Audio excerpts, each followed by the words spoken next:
Hey everyone, it's Greg from Six Sided Discs, and welcome to something a little bit different today, where two of our series meet, All Six Sides, our podcast where we explore the world of disc golf from every angle, and our First Impression series, where we take a look at new discs, brands, and more to explore what's coming out in the world of disc golf. The reason we need these two series to meet is because of our guest, Olli Simonsen. Yeah. Olli is the owner of the London disc golf community, based in, as you might expect, London, England, in the United Kingdom. He's also, perhaps more importantly for today, the founder of Ocean Discs, which will be launching their first disc, the Sea Turtle, on Kickstarter. We'll be discussing our first impressions of the Sea Turtle a little bit later in today's video. Olli, thank you so much for being here. Thank you. It's my pleasure. Before we get started, I do want to mention for our audio listeners that today's episode is going to have us talking about and showing the flight of the disc. So if you are interested in seeing that, make sure you actually get on our YouTube channel and watch the video interview as well. Olli, before we get into Ocean Discs, I want to back up just slightly. Give me a quick rundown. You and I had a brief conversation. I know that you're from Denmark. You live in London. Tell me a little bit about how you made that journey and how you got into disc golf.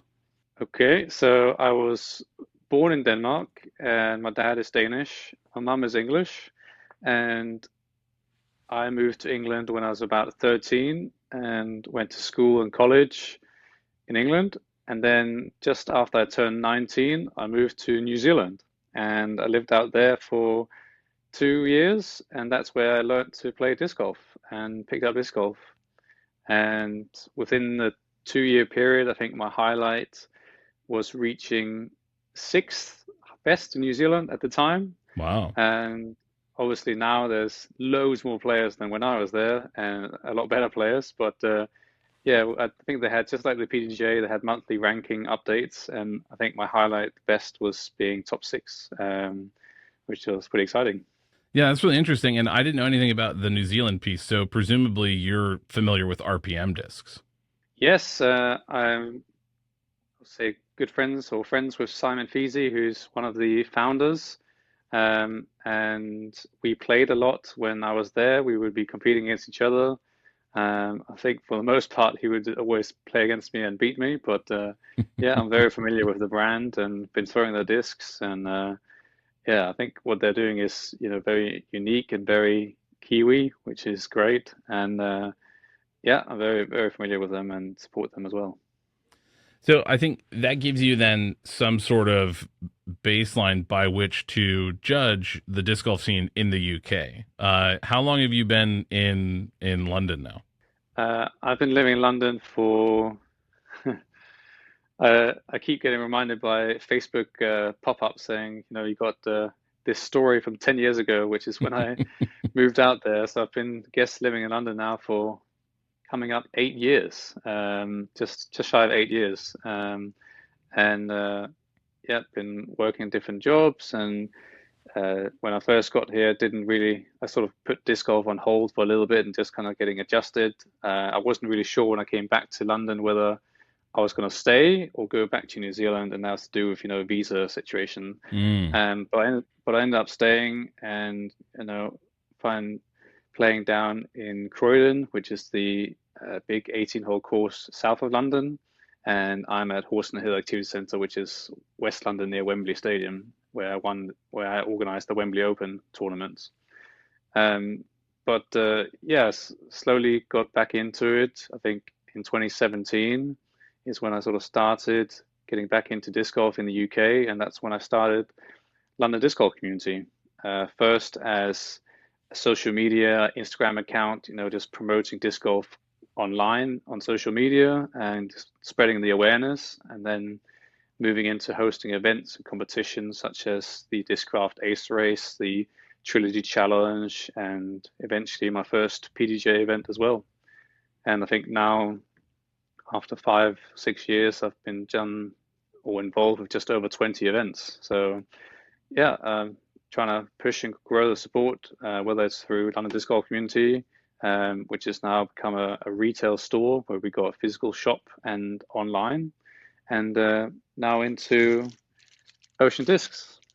I think a lot of disc golfers in the U.S. are mostly only aware of like their local scene, and then obviously they see sort of like little bits and pieces on maybe the disc golf pro tour. So what is the scene like in both London and like the UK at large? The only other person I know over there is from Scotland, and from what I hear, courses are few and far between.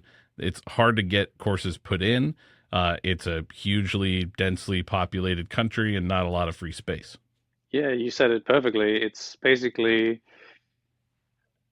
America is so big and it's difficult to comprehend the size differences that America has almost infinite amount of land, and we are on a tiny island with 65 million people.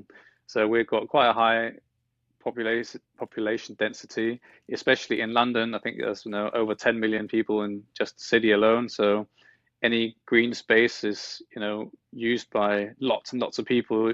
Dog walkers, park users, cyclists, runners. Um, so to have flying frisbees in the park is not always safe or ideal. And but having said that, there are quite a few courses popping up in London now, primarily on private courses in London because that makes a bit more sense. But then going outside of London, well, in the UK, there's over 100 courses in the UK, so they are popping up here and there. But yes, they are probably spread out about an hour, hour and a half, depending on where you are. So there is, in the central, in the Midlands, near Birmingham, there's a few courses within half an hour's drive there. Mm. But otherwise, there's maybe one course in each major city with a few exceptions of none. So it's still very young in the UK, and we're pushing, we're promoting, we're growing the sport, and I think one thing that we're trying to do is to make disc golf a recognized official sport by Sport England and the government in the UK, which it isn't at the moment. So I think we're just trying to come together to uh, make that a reality, sort of to take disc golf to the next level in the UK. I know that there's a lot of people behind the scenes working hard to do that, and I think we're slowly starting to come together to, have this goal in mind that that's what we all want and move that forward. I think it's one of the things that I was immediately attracted to about disc golf is because it's a smaller sport. There's not that many people that know about it, and it seems like every opportunity you have to just talk about what you're doing, you're essentially raising awareness. You're growing the sport because there's so many people that don't know what it is, and there's even people that frequent parks with baskets and walk by them on a daily basis that are still like, oh, what's Yeah, that? What's that bird cage thing? As Terry Miller said yeah, in one of our recent yeah, podcasts, um, and it's so cool to me that that's like a universally accepted thing in disc golf. Everybody wants to promote the sport. Everybody wants to tell people about it. We only want to see it grow because there's something about it that we found that we want to share with other people. yeah. I mean, for me, it's just getting outside, putting the phone away, and spending some time with friends, whether it's an hour or two, and then just getting away from on basically getting offline, and it's just a bit of time to have fun, relax, and then but also it can be competitive if you want to play, leagues or tournaments or do things as well. So it can just be, recreational, bit of fun, bit of exercise, but it can also be competitive if you want to improve. And that's what I think is great about disc golf is that the improvement is quite large in the beginning. So when you Yeah, start out, yeah. you throw up and you can't hit the bumps up, and then you learn to throw flat, and then you start a putter, and then the mid, and then you improve your form, and then within two or three or five times of just playing it, you can suddenly throw uh, the disc, and you can like throw further, and then you're starting to have fun and you're enjoying it, and then you get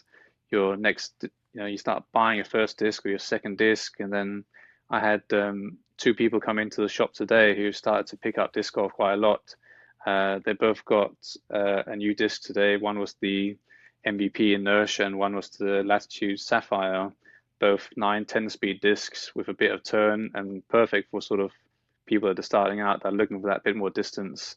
And they both came back afterwards and saying, I've never thrown that far in my life before. So, it's getting that, initial, you know, I think seeing that improvement is what keeps people motivated and coming back. Because obviously, if you compare it to something like golf, if you can't hit the ball, then it's not much fun. So you have to Yeah. learn to hold the club and learn how to swing and then hit it accurately and controllably. And I think for golf, it doesn't become fun until you can actually hit the ball.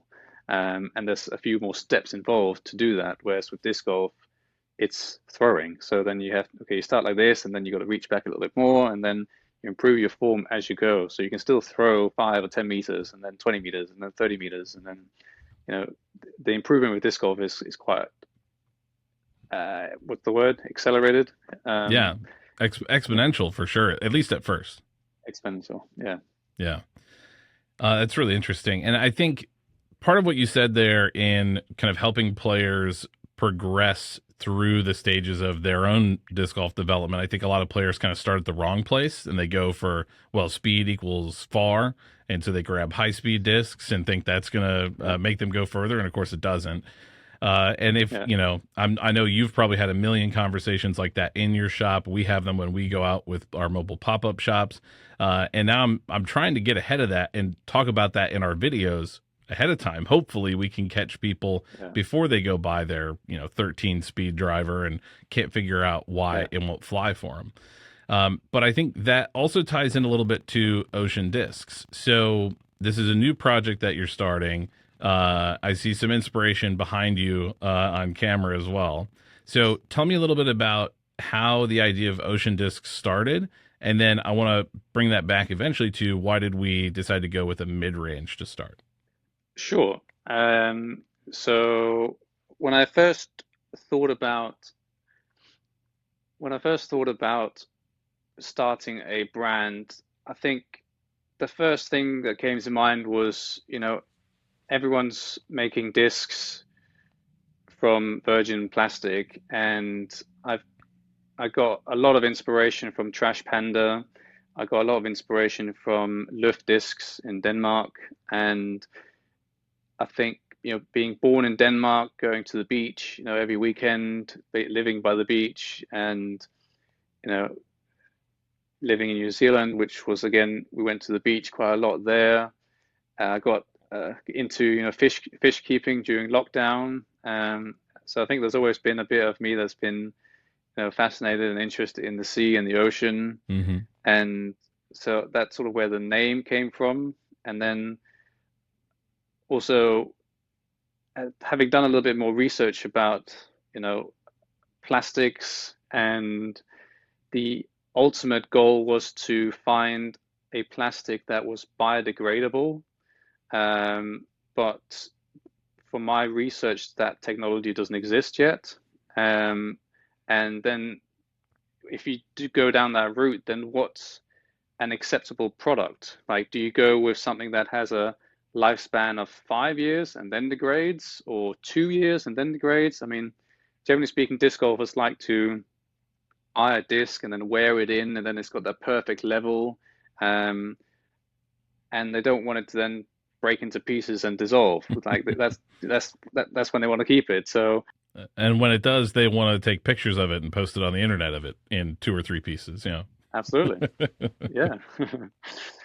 But yeah, so even if that was possible, it'd be tricky to sort of decide upon what's the right shelf life, for a disc. And I think maybe 5 or 10 years is the sweet Yeah. spot. Um, but you can even imagine someone having a disc and it's been their favorite disc for 5 or 10 years, and then suddenly it starts falling apart. And then is it going to be PDGA legal as well by Mm. it not, and then at what point is it legal and then not legal? So it raises a few more questions. And I think that technology will be developed at some point, and then whether or not it's going to be used for disc golf disc, maybe for mini markers, but for discs, we'll see what happens. And the next closest thing was sort of, well, there's a lot of rubbish and trash that gets dumped in the oceans and river systems. And, you've got campaigns such as Team Seas. Mm-hmm. You've got, I'll have to just find it here quickly, but there's another one that I can't remember off the top of my head, but another. I don't know the name of it, but isn't there one that's trying to clean up the big patch out in the Pacific Ocean? Yes, that's the one. Let's see if I can find it here quickly. The Ocean Cleanup Project is what it's called. The Ocean Cleanup Project. And they are a corporate charity foundation that raises money to clean the ocean. And they've got these massive uh, boats, ships with nets, and they basically collect rubbish, put it in the boat, and then take it offshore. And watching those videos and reaching out to them and trying to see how to get a bit more involved, it turns out that plastic can be used for other things. Things like fishing hooks, uses wet plastic waste. Any sort of plastic use that's not FDA required, or uses food and things like that, it won't work. But for things like tools and disc golf and pipes on building for drainage and things like that can all be used recycled plastic. And that's sort of where the name came from, the inspiration came from. And sort of moving on to a little bit more about the discs specifically. The first disc we have here is the sea turtle, and we've got it in 3 different plastics. And Thank you for sending us a couple to test out as well. you're very welcome. I look forward to hearing what you think. But these are made out of 60% recycled plastic, not 100%. So the reason for that is that working with recycled plastic, the density of the plastic can vary more than what it might be advertised as. And mixing it with non-recycled plastic, you need some sort of binding agent as well to mix the 2 different types of plastics. And it's not like you can go 60-40 and then just choose, oh, we'll just do 70-30 or 80-20. And the reason for that is that it has to be in line with the PDJ guidelines for the maximum weight. Right. I know that Trash Panda, when they came out with their first disc, the inner core, they're all 166, 167, so quite lightweight. Yep. And these are sort of the opposite, they're quite heavyweight. And I think Trash Panda's got some dunes come out which are max weight as well, which are not PDJ approved. Interesting. Working with recycled plastics can be a bit more challenging. So I'm thinking that for the next disc that we come out with, we're gonna try and over anticipate, and they might come in lighter weight. So we'll see how that works out, just to try and reach that 100% level, but then maybe sacrificing the weight. So they might come out in 160 or 165 or 170 rather than the maximum level. So, but then at least they'll be 100% recycled. So we'll see how that process goes. But we've got the baseline plastic, which is the Ocean Waste Marine Sea Turtle. We've got the premium plastic here, which is a little bit softer. And this is the Ocean Waste Pacific Sea Turtle. And then we've got the third option here, which is a little bit clear, sparkling. Everyone keeps reminding me of like a premium jawbreaker. It's what it's been referred to by other people. And it's a swirly Atlantic sea turtle. This is not recycled plastic, just to clarify. But we hope to, be able to get this patent on the recycled material as well. But obviously this one's opaque and this one's clear. So, there's only so much you can do at one time. So we're starting to we want to just launch the product first, get it out there, see what people think, and then we can go from there, really. So 3 different plastics to start, and you mentioned the baseline, which is what I've got here, is the Ocean Waste Marine, correct? That's right. Yes. Okay. And then the other premium plastic, the opaque premium plastic, the Pacific, that is also from recycled plastic? Yeah. So the Ocean Waste Pacific is also 60% recycled plastic. And the Swirly Atlantic is not recycled plastic. So we wanted to carry on. No, sorry, go ahead. So we wanted to come out with 3 options. So we thought about going all out on just the recycled, and it was sort of a dilemma. Do we just become another Trash Panda and just, also just do recycle and focus on that? Or do we try to do an in-between and offer both options. A lot of bigger companies are now adding in recycled line to their existing lineup.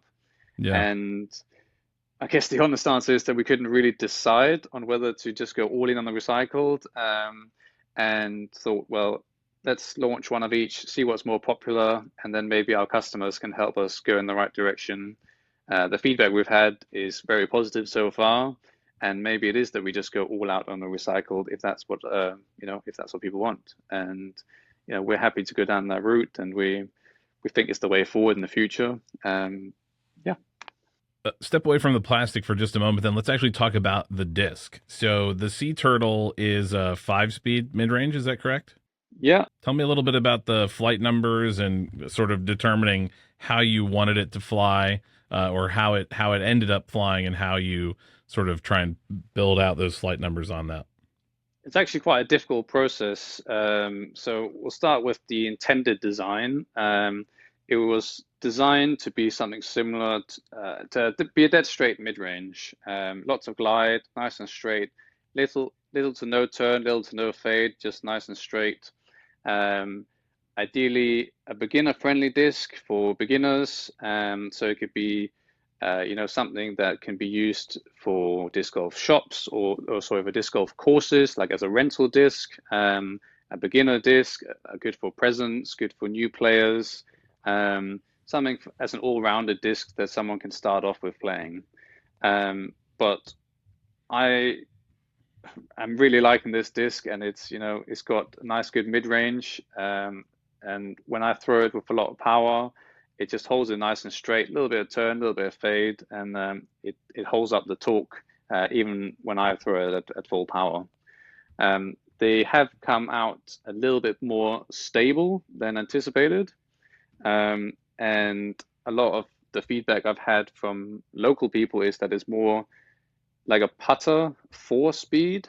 But I don't know whether that's just me being in denial, or whether it's come out a little bit, thicker than anticipated. But yeah, it's designed to be a 5-speed, 5.5 minus 1.1 disc. So nice straight, a little bit turn, a little bit fade, dead straight. And for the baseline, it'll have a little bit more turn and then come back at the end. The premium discs actually came out even more stable, so we've changed the flight number for these. So these are 5501. So again, same, nice and straight, but not really any turn, and just fade at the end. And you asked about sort of how did we get to the flight numbers. So we've had more than 10, 20, probably different people throw them, test them, get their reviews, their opinions at different levels and skill levels. We filmed quite a bunch of it on our Instagram, TikTok, and YouTube. So you can go check out those videos. They were in December and January this year. And what I've done as well is tried to compare them against other brands and other flight numbers. And I've been told by some people that I think it's like a 0.2 because it's got a little bit more fade. And again, I don't know if because that's their specific run or their arm speed, or the wind conditions on that day at their course when they were throwing it. But when I tested these compared to like an EMAC Truth, which is a 5502, for me the EMAC Truth has a bit more fade than these do. But again, it's quite difficult to come to decide on the flight numbers. And again, you can I guess you have to compare to what other companies think their discs fly like, and then sort of go off that, but also how it was intended to be designed. And then what's difficult as well, when you have different skill levels testing them, obviously they're going to think it's different flight numbers than when you throw it. So absolutely, yeah, it's certainly a challenge, and we'll see whether people, when people get their hands on them, what they think. I mean, what do you think, Greg? Do you think it's a 4-speed, 5-speed? Is it minus 1.1? Do you get a bit of finish? What do you think? Yeah, so I'll talk a little bit about my experience with it. Before I do want to just mention I really like that there's multiple plastics. And especially when the plastic changes the stability. So if somebody's looking at how the baseline flies for me, they can say, hey, okay, if I think I throw further than Greg, harder than Greg, something like that, they can bump up to the next one if they want it to fly a little bit differently. Or if it's a little bit stable for me, it'll be straighter for them. So I have done a little bit of work with the sea turtle. I took it out to a park here locally in town. Super windy day, and I was a little concerned because we talked previously about the intention of it being a straight mid range, Yeah. and so I was like, oh no, I'm going to throw it into a headwind and it's going to be a disaster. Nope, no problem. Definitely had some stability. I'll show some of those shots. I will say I was throwing like crap that day, so I didn't I didn't want to put too much of my impression of it on that particular day. But Yeah. instead, I took it down to a really great course here in Ohio called Burr Oak State Park. I was there over the weekend and took it out again and got some better throws with it in the woods. And what I found for me personally, I'll talk about the flight first as I show some of these clips.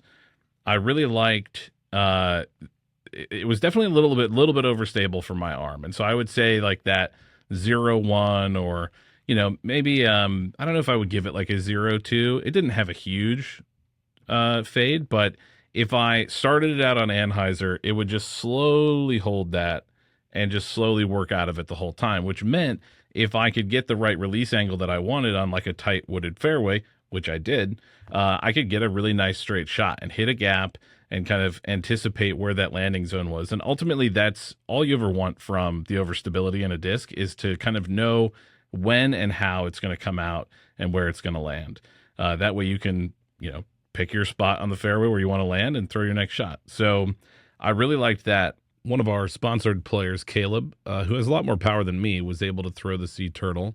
And he was able to get some straighter flights, probably flying closer to the original intended flight path. Caleb has quite a bit of torque on his throw, so it was impressive that they resisted turning over while still getting that nice kind of straight flight.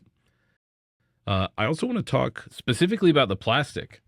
I Base plastics to me often have like a one defining characteristic, right? They're hard, they're soft, they're really grippy. They're only one Yeah. thing. Yeah. I've been really, really surprised by this plastic, and I'm going to try and show this with my hands if I can.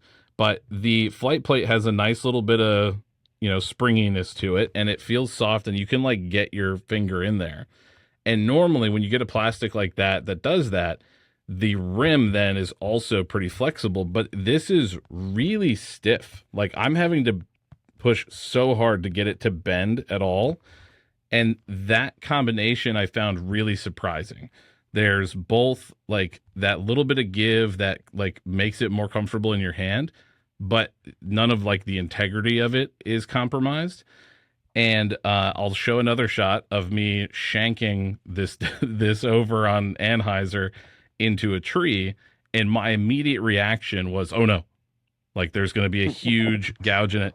And I've thrown both of these. I have two, and I can't tell which one hit a tree.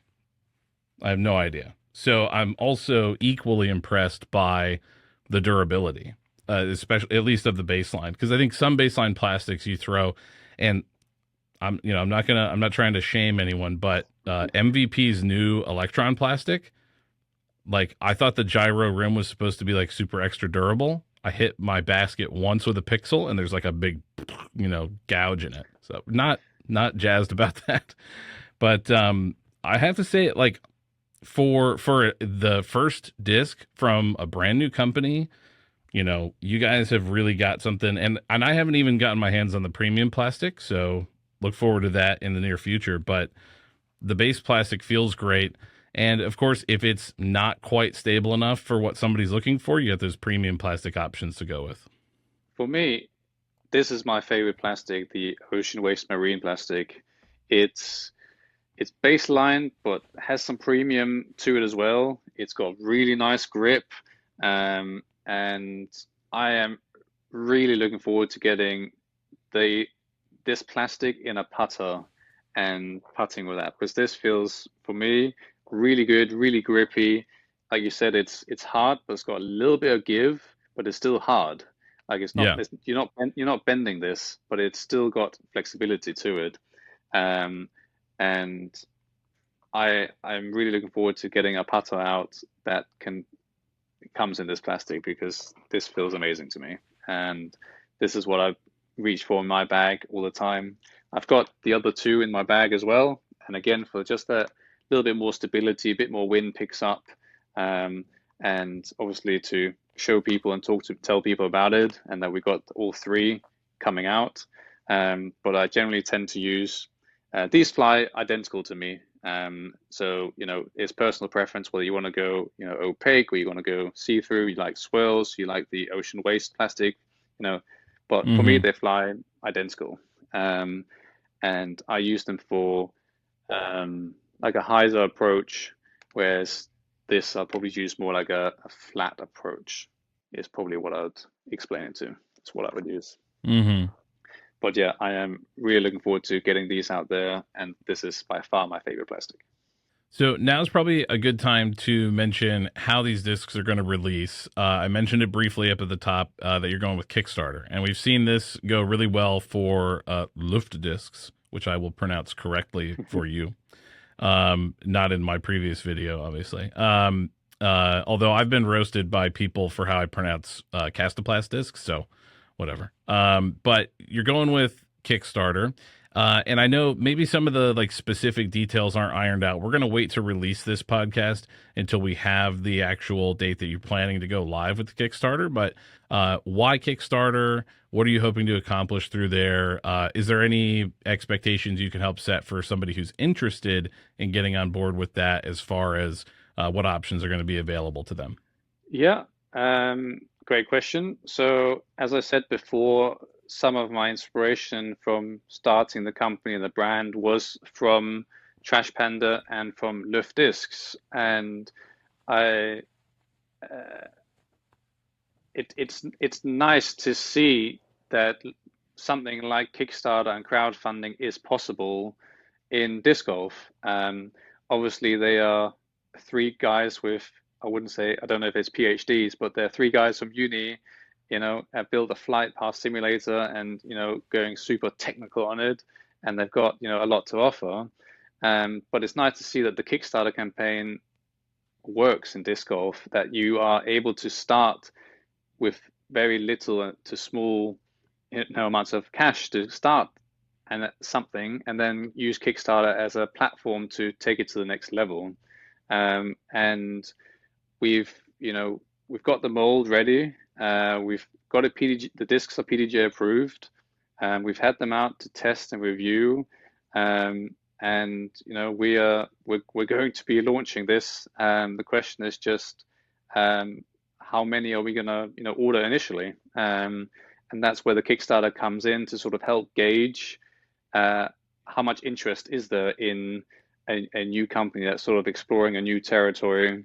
And it's Hmm. really hard, like, with manufacturing, there's obviously quite large minimum quantity orders, and that comes with high costs and high um, and long time frames.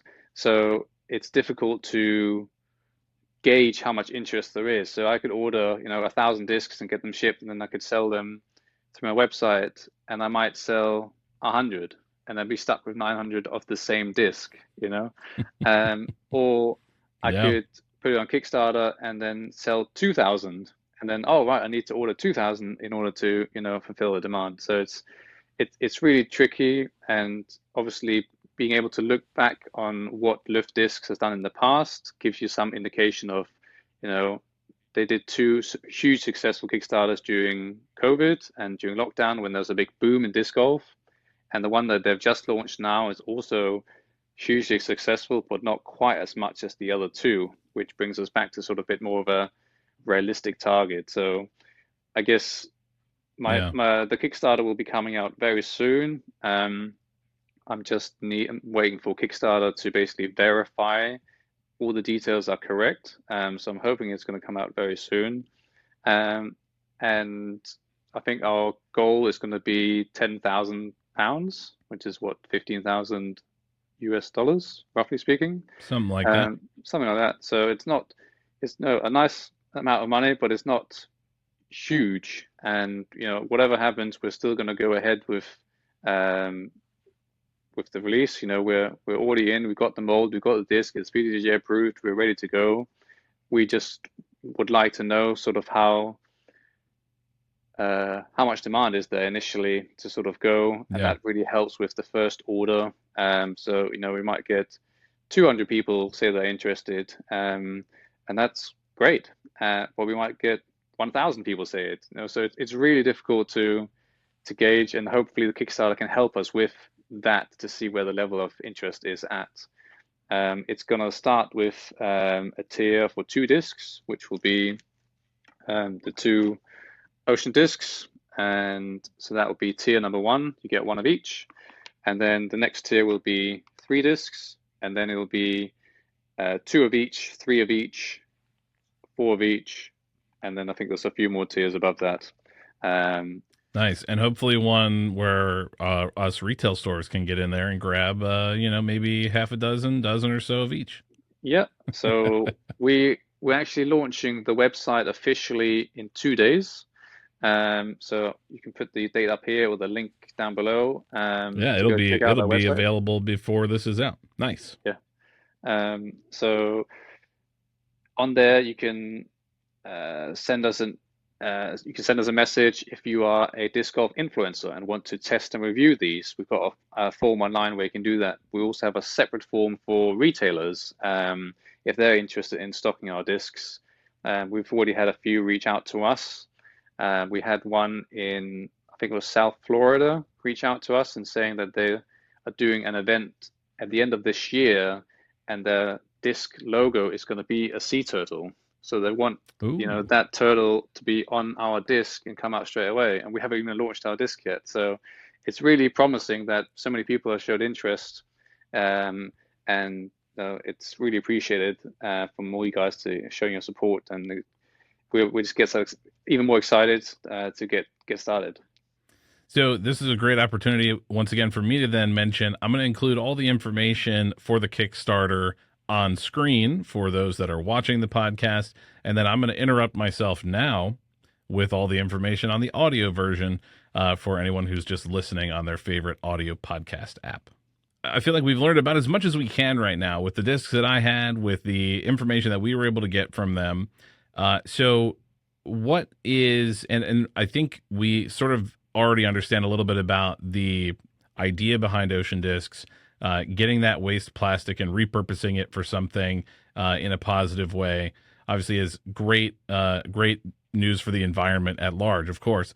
Where does that go in the long term? What are your sort of long-term goals with ocean discs? I would say, like, is the sky the limit, but do we have to start at the ocean? So we got to start at sea level and go from there, right? That's a really good question. So our goal is obviously to get the 60% recycled plastic up to 100, so that we can say that we have 100%, ocean waste plastic disc. And whether that's going to be our next disc or whether that's going to be our 10th disc, that's sort of the goal that we're aiming towards, is to see if we can move that all the way forward. I think